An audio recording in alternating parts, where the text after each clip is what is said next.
It's helpful to understand the key Adobe Premiere Pro interface design elements, as this will make it easier to explore the application and learn new features. Let's begin by opening an existing project. I'm going to double-click here on this 0102 interface overview project file, and double-clicking it is going to open the project in Premiere Pro.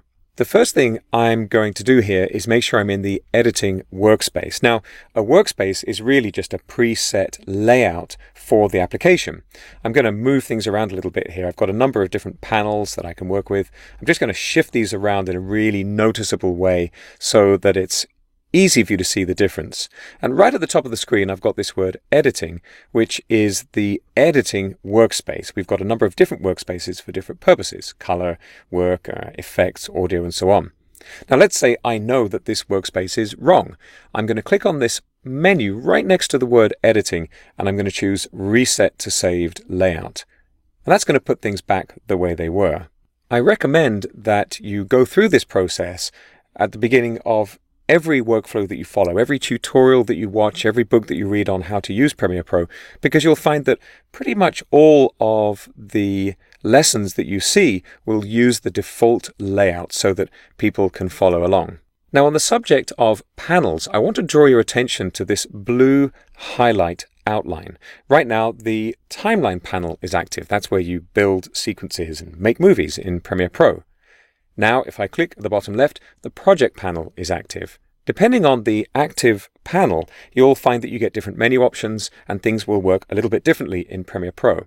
So it's important to know which panel is active before you begin. Just keep an eye out for that blue outline.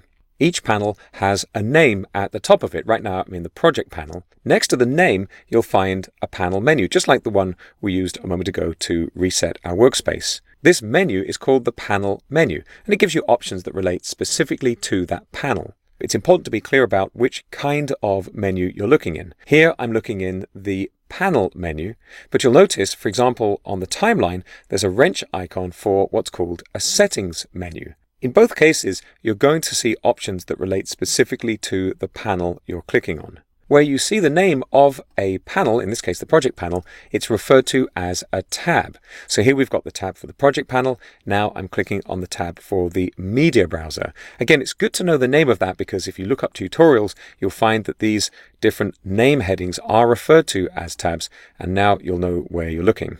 We also have a right-click menu. If I right-click on one of these items in the sequence over in the timeline panel, you can see I've got a number of options that relate specifically to that clip. And you might already be able to see that selection is extremely important in Premiere Pro. I'm getting options for that clip, not the one next to it.